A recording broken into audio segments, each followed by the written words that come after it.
Good day, good people. Dawn at our brand new base location. And what you are about to see is the result of 2 full days of grinding.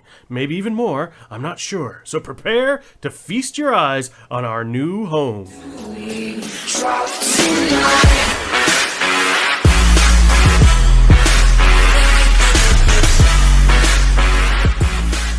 Okay, here we are at our new home. Now check this out. The slow turn for the slow reveal. Yes!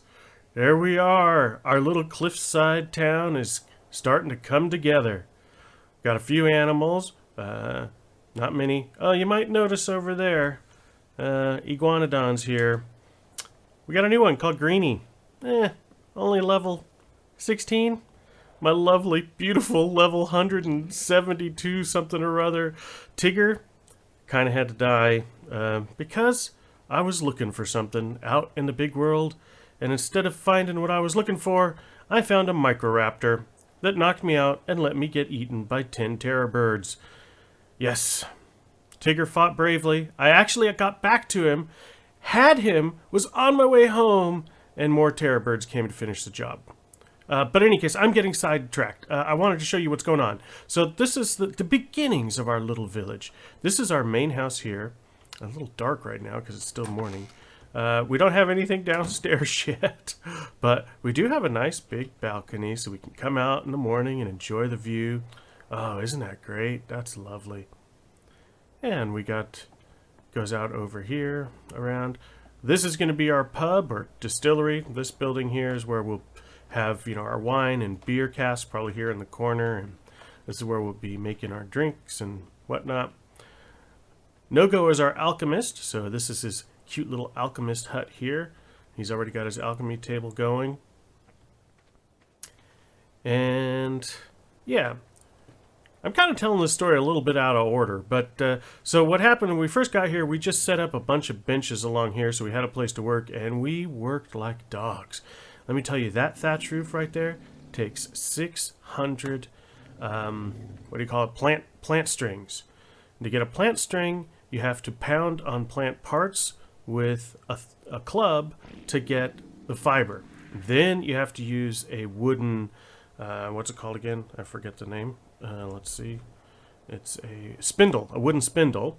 You have to use a wooden spindle to turn all that fiber into plant strings, and then plus you need all the thatch and whatnot, which are also a ton of plant parts. So that's where these iguanodons really came in handy. These guys are great at collecting plant parts. Even Greenie here is pretty low level. Let's go ahead and take just a quick peek at this. And that's a nice thing about this location as well, is we just pop right over here into the trees and we have these big bamboo stalks. I'll turn my HUD on here so we can see. Oh, he's ready for an upgrade. So 107 each, 205, 412. So you can get 1,000 plant parts together in no time. The only problem is in the crafting. Boy, that's what really takes a long time. These iguanodons too are great. On all fours, they run so fast. But that was also the downfall of Tigger, is I thought, oh, he's so fast, I can run away from everything, and I headed over towards the redwoods, and in the swamps I was being chased by 3 Carpocircuses, a Carno, 3 raptors, and I think 10 dodo or terror birds, and all it took was 1 Microraptor to knock me off my saddle, and that was goodbye. Oh well, live and learn. At least these guys are pretty easy to tame. All you need is some corn. I think I already did that. Yeah, you guys saw how I tamed Tigger. I did that together with you, if I recall correctly. So we'll put this here in the hay bale. The hay bale holds a lot more than the, what would you call this? Yeah, this is a hay bale. Before we had the little square ones, and they hold a lot less. This thing's great, holds tons. You can make tons of straw. So that works out quite well. So in any case, back to our plans here.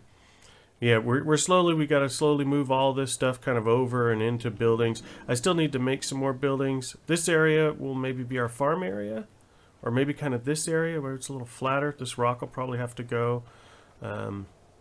We'll probably have then, you know, the tailor's house on this side of the street, and maybe some storage things.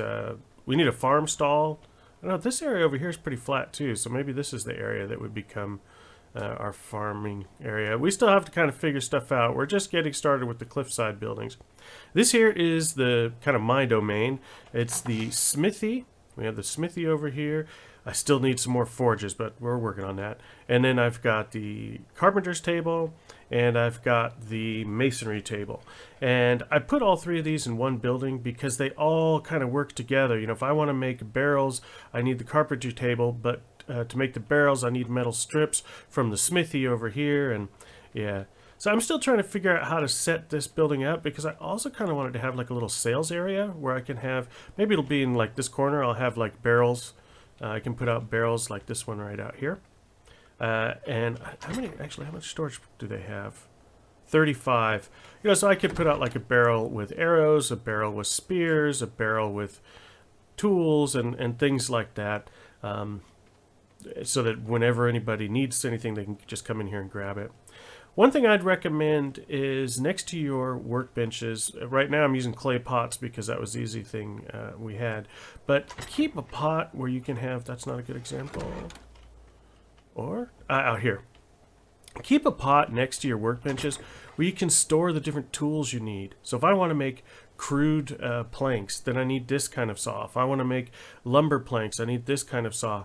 And these saws wear out and break. So if I want to craft, you know, a couple hundred planks, I'm going to need to have about 6 saws in my inventory, or 3, I don't know. It's always better just to have lots of them. So I've started making lots of tools and keeping them right next to my workbench so that if I need them, I can grab them. I think here I have some of the tools on. No, that's here. Doesn't matter. Yeah, I think I have a trowel on. Yeah, I have the trowel on here because I need to put some sort of bucket here or something to put stuff in. There's still so much to learn. We figured out 10, which is something I wanted to potentially show you guys. Well, I'll definitely be doing a how-to on how to make 10. Then lime we have to figure out. Lime is crazy. This huge, giant kiln is just for lime. I don't know exactly how it works yet. I guess I'm gonna have to put the lime in there and then burn it, and it's gonna give me a lime dust, and then I'm gonna put it in here in this plaster mixer bucket to make lime plaster, and then with the lime plaster I can then make this lime plaster barrel, which I need then to get my iron forge, which will hopefully go right here. So yeah, lots of steps as always in this game, but yes. Let's go ahead and let's see, I still got some time left in this video, so maybe I can give you a real quick kind of introduction to getting the tin and bronze going. So for bronze, you need 10 rocks. And they're a little hard to find. They spawn randomly in certain locations on the map. And once you know what they look like, it's easy. But until you find them, it's not so easy. So I'm just going to run around here and look for them and just blab at you along the way. Turn my HUD off so you don't have to see that upgrade thing anymore. What's this? Oh, okay. Yeah, so what I want to do with this series, I can give you a little series update kind of, is it's going to be a mixture of adventures together with no-go and how-tos, because this mod, or total conversion, is pretty complicated. Like I said, a lot of things take a lot of steps, a lot of, wow, jump, shark, jump. A lot of things you can't do without the help of the other person, so you really couldn't play this alone unless you went ahead and learned all the professions, but you would just be running in circles so much. So what I'm looking for here is a low-laying kind of gray rock.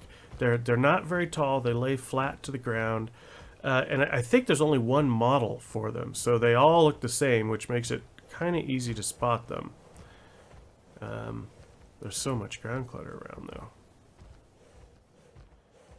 Yeah, so as I just said, I guess possibly repeating myself, the series is going to be a mix between adventures and how-tos, because it doesn't seem like there's a lot of videos out there on this stuff, and you know, so if I can help you figure out the things that have been driving me nuts, then I'll be happy. Because this is a pretty fun mod, but it is just It's challenging, especially if you're going at it in just a small group like we are. So I still haven't spotted any of these yet. What else can I tell you guys? Oh, no. It's going to be a lighter kind of color gray, but they don't stick up as high as these. They're kind of flat. I guess we mined them all, but no, we'll find they respawn in certain areas, but it's random, and we don't know where their spawn points are yet. I've already kind of gone where I'd found a bunch before. I know No-Go was out looking for some more yesterday as well and didn't find any. So hopefully I'll find some, and hopefully I won't get in any trouble, because I don't want to lose this iguanodon too.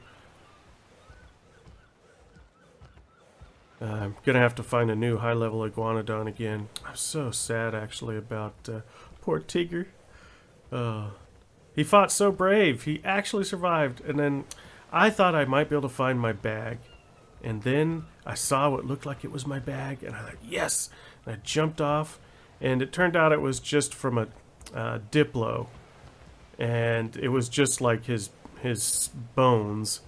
And I didn't get anything except 10 terabirds. And I ran, but I didn't run fast enough. Oh. No, darn it, that tricked me. Could that be one in the water? You stay away from me, seagull. No.